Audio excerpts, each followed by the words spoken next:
educate, empower, enable, impact. Thank you for tuning in to That Will Never Work podcast, where we share inspiring information and personal experiences related to business and the entrepreneurial journey from those who are leaders in their respective field. Now, here's your host, author and business coach, Maurice. I thank y'all very much for tuning in today. We are going to talk about something that, robs a lot of us. I'm going to be honest with you. But my person we're going to talk to is the author of The Time Optimized Life. He has 35 plus years of organizational and time management experience. That has led him to start Kairos Management Solutions and the Infinity Lifestyle Design Program. He empowers business professionals to overcome the struggles of a lack of flexibility in life. He helps his clients craft a strategy to optimize their time that defines a lifestyle focused on meaning, purpose, and joy. He resides in Ponte Vedra.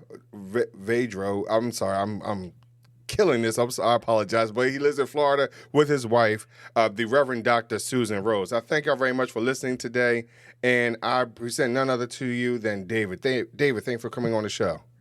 Such an honor to be here, Maurice. I appreciate that. Thank you. So before we get into that, I know I killed the name of where you live, right? So can you pronounce it for me, please? Because I tried to look it up. Go ahead. No, you did pretty well. It's Ponte Vedra.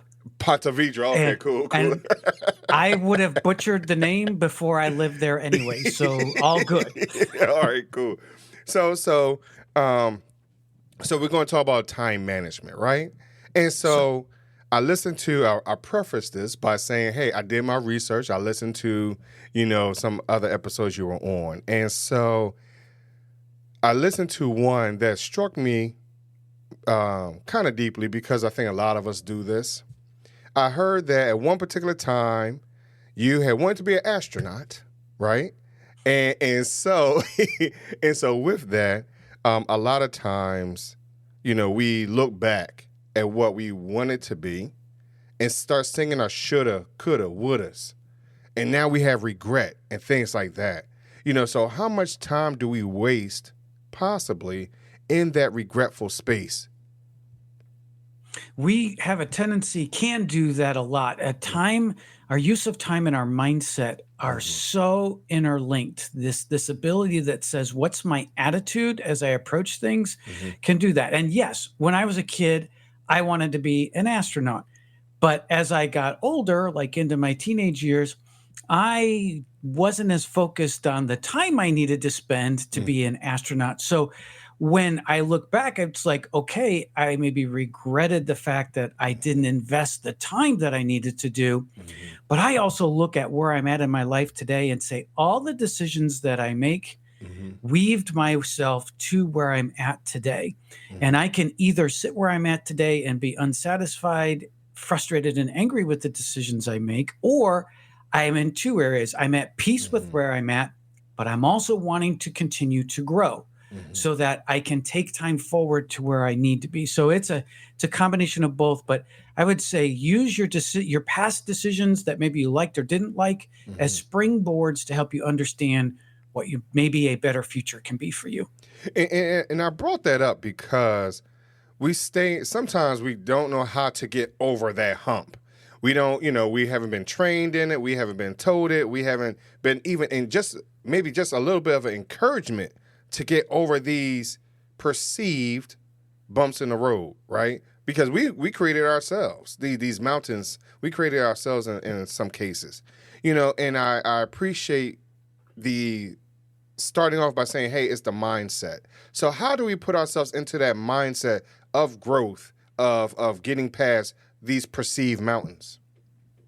The idea is to stop looking at the use of your time reactively and flip it to being proactive.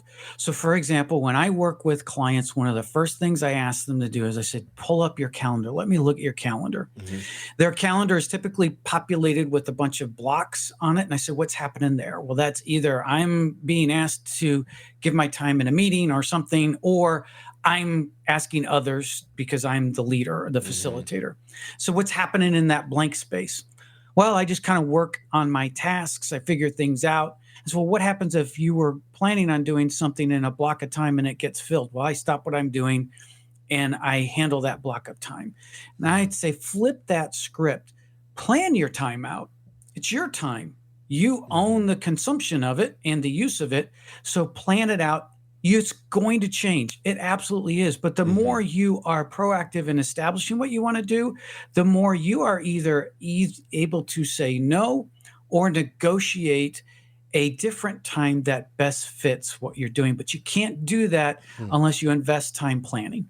So, David, I mean, I hear you talking about time management, but what if I don't have the discipline to do it? Because sometimes we lack the discipline and the motivation to manage that. So that comes down to the fact of breaking things down into small chunks. So I have 20 behavioral attributes that I tie to people in the use of their time. And when I work with them, it's not about if they're like struggling in 12 of the 20, it's not like, let's do all 12 at once. So for example, our biggest personal, from the data I've collected, the biggest challenge we all have is distractions. And distractions are something I define as it's an internal, it's you own it, something that you're allowing yourself to move your focus from an important item to something less important. And so if you find you're being distracted, find one thing that you can do to stop you to not be as distracted. And for example, quarantine your cell phone for a while, your smartphone. When you do that, you find that you're allowed to be more focused. So when you take a small change in your behavior and apply that over time, that small change benefits you in other areas you didn't even realize. David, I can't live without my phone. I can't park myself. I can't get it out my hand. I can't get it off the kitchen counter or whatever it is. I prop it up as I'm eating on my glass. So we're so attached to this very small object in our lives. How do I break away from something that I quote unquote addicted to some degree?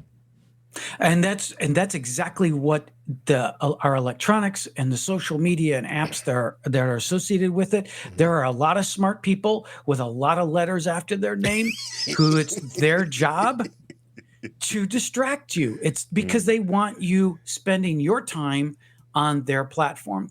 So a couple of things related to the smartphone is take time to quarantine it if you have to.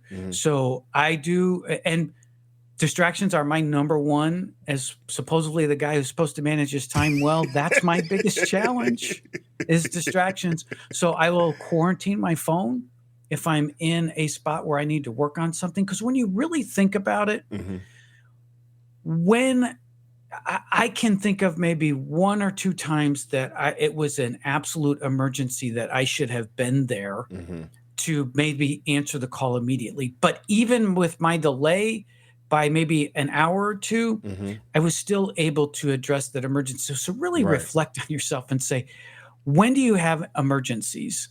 And then the other aspect is, can it just simply wait? I mean, really, can you either wait till later in the day or till even tomorrow to do that?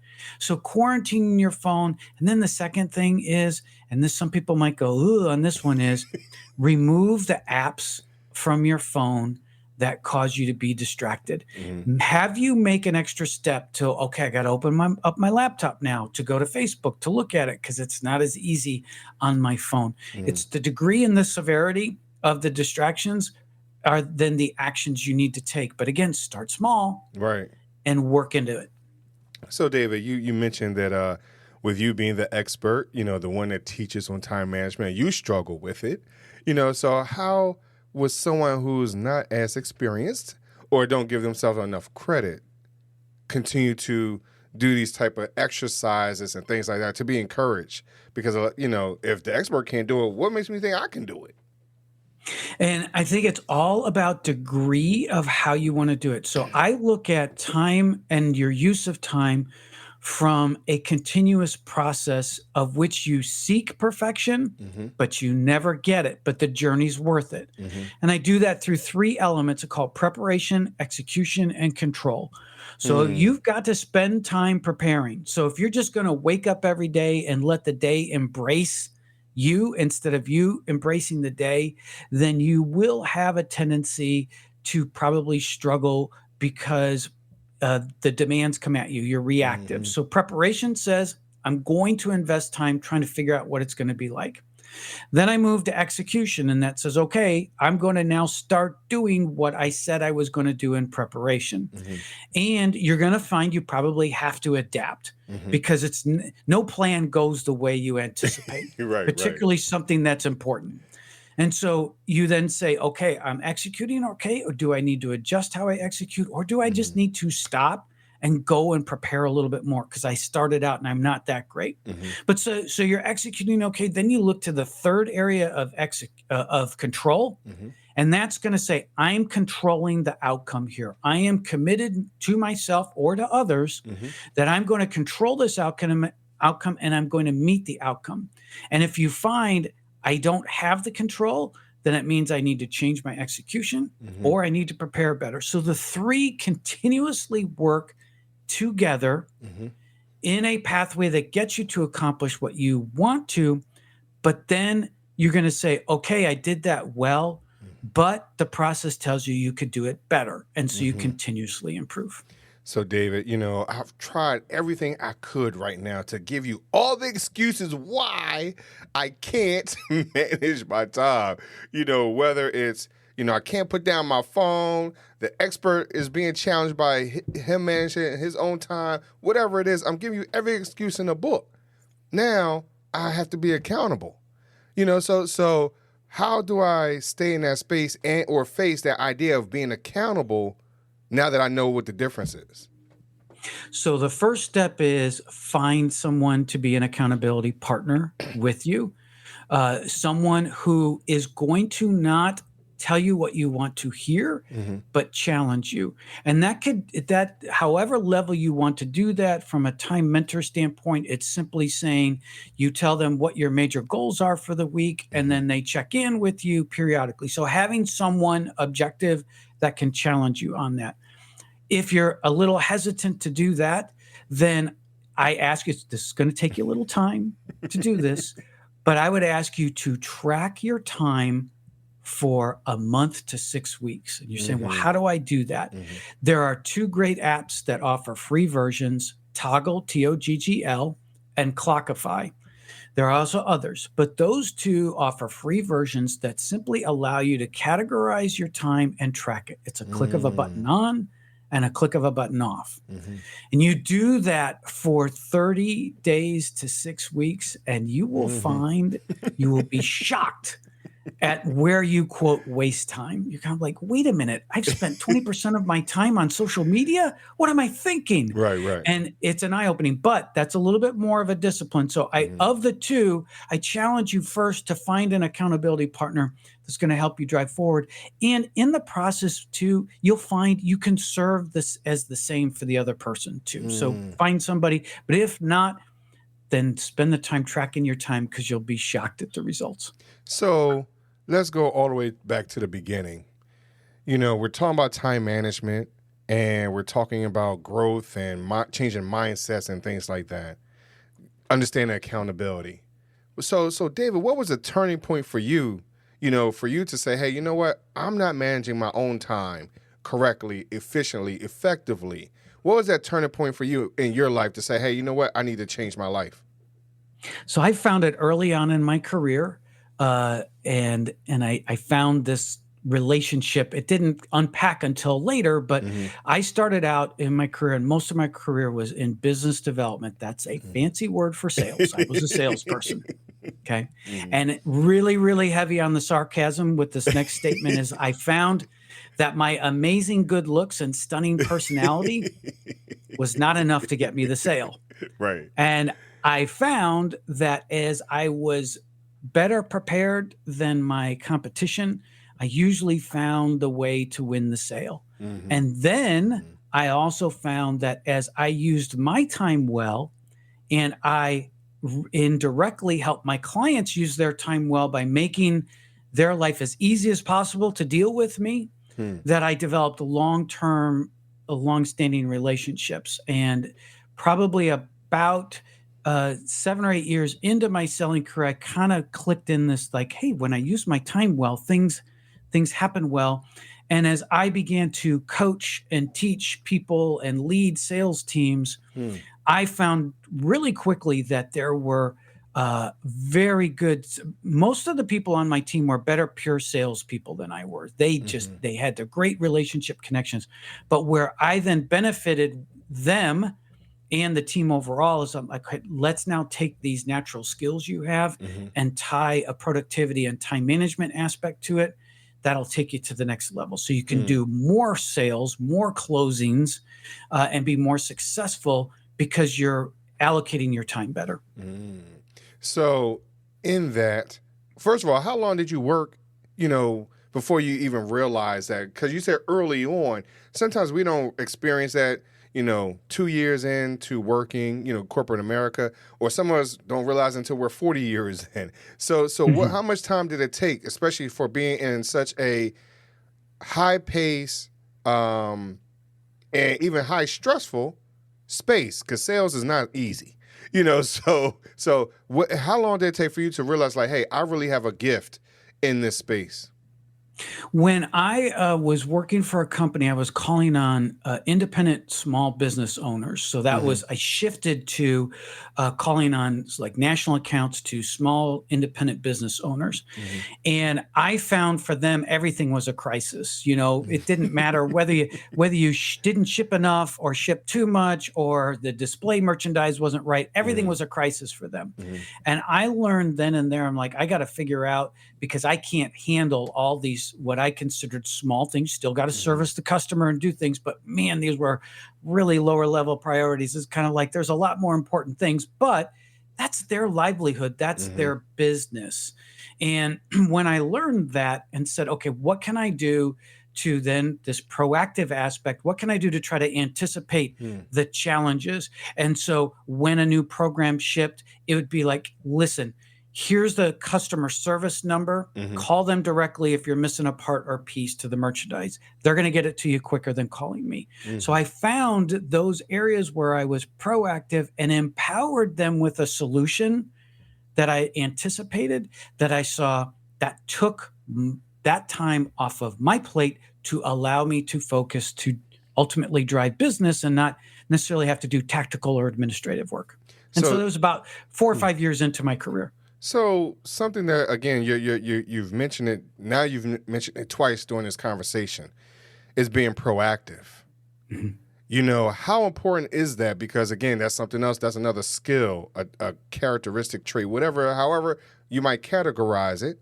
A lot of us don't understand that and embrace that. So how important is being proactive in any and everything that we do? So that's the difference between the term time management and time optimization that I use in my book. The time management piece, people can be really, really effective time managers. However, that's when you're in a reactive state.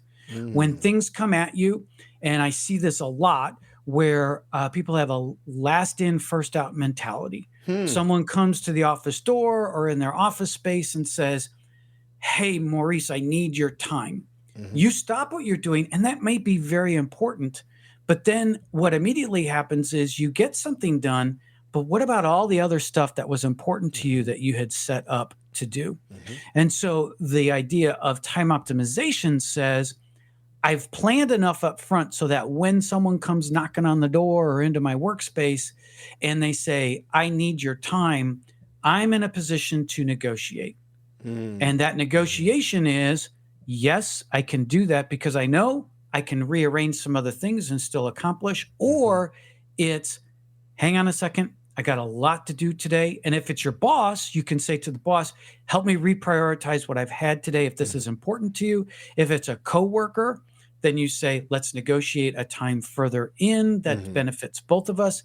And if it's a client and you need to, you simply say, can we look at a different time when we're both available so that I'm able to give you 100% of what's asking for? Now, there's still emergencies, there's still late breaking stuff, but that's okay. But the more you put yourself in a mindset that says, I'm ready to be able to go to an alternative because I've planned ahead sets you up for success. And so, as I'm listening to you, it makes me think of something that I did when I was in corporate America. We had these forms that we had to fill out, and so sometimes you would print out the form when you need it, versus printing out quite a few. And this sounds so small, right? But if you print out more than what you need at that particular time, yeah, it can make your desk look junky or whatever else for the moment. But you'll have enough when you need it, when you have to reach for it real quick or whatever it is. So I think sometimes we don't take that little bit of time of preparation, as you're stating, how much time that actually saves us in the long run. Yeah, I've got a cadence I do. I have what I call my my morning routine and my evening routine. So in essence, the morning routine is the gut check to say, do I have everything that I've got planned out today the way I need to? Has anything happened? Because we are a 24/7 world now. And so many times you get people, you go to bed at night, you plop your head on the pillow, you wake up in the morning and you look at email and you go, what happened overnight? So you can have those, Right. But the idea is to gut check that during the day, identify the priorities I've established I'm still good to go with. And as I work through the day, then at the end of the day, I do a second gut check. Okay. What did I do during the day? Did I accomplish what I did? That's the control aspect I talked about earlier. Was I able to control the outcomes? If it's a no, then I look at tomorrow and say, what am I going to need to do to reprioritize that? And do I have to then change things? If I've made the day, then it's just it says, okay, I'm ready to go tomorrow. And then you play that out day after day, and it can be as little as 15 minutes of your time just to do that. But for me, I block a half an hour out just because there's a lot of things that happen in my day. But when you get into that rhythm, then again, you find a confidence level that says, again, you become protective of your time in a good way, so that every time you're interrupted, you're thinking, what does this do to what I need to get done? Man, David, I appreciate you coming on. I thank you very much. So I'm looking to optimize my time, not just manage it, but I like to optimize my time. And I need someone like yourself to talk me through this process. So, David, where can someone reach out to you to say, hey, David, help me out, man. I need some help. Where can they find you and even find your book? Well, first off, thank you very much. I always say when the time flies by, I'm having a good time. And for me, the time flew by. So hopefully it's the same thing for the listeners as well. They can reach me at infinitylifestyledesign.com. Again, infinitylifestyledesign.com. And on the front page, they can click on a link if they'd like to download the first chapter of my books. You're kind of like, this optimization thing, I'm not sure what he's talking about. I'll let you take a look at the first chapter, which gives you the context behind that. And then the book's available at all the major retailers online and some in store. And then the second thing is, I'd invite you, if you scroll further down the front page, there's an assessment that I offer called the time management analysis. That's the foundation I use with all my clients. I allow you to take it and get a free summary assessment. So if you're kind of thinking, okay, I got a lot of things wrong, where should I focus? This assessment will help you to take that first step on where maybe you need to focus. So I'd encourage you to go there and take it for free and get an outline for what you might be able to do to establish how you can proactively use your time. Cool, David, man. I thank you very much for coming on the show, and thank you very much for being on the show, especially because, like you said, time flew by. I didn't realize it was already over 20 minutes, So, but I thank you very much. But before I let you go, David, I gotta ask you my question, my very last question, my would you rather question, David. Would you rather choose 3 doors or a fork in the road? I would rather choose the fork in the road. And any particular reason why? Now, before you give your answer, let me give you the parameters. There are none. Use your imagination, right? So why would you choose the fork in the road? Because as I'm coming up to that fork in the road, I am able to process and decide which route that I want to take. And that route, regardless of whatever it is going to be a journey. And so that journey for me is something that we learn a lot ourselves on the journey. Nice. I appreciate that. Again, nice and simple, guys. We don't have to make it real deep. It's just nice and simple. But David, thank you very much for coming on the show. Honor to be here. Thanks. Thank you. And thank y'all very much for listening to That Will Never Work podcast. And I will talk to you a little later. Thanks for listening. Find us on social media at Chisholm Group LLC and check back weekly for new episodes. Until next time, that will never work, or will it?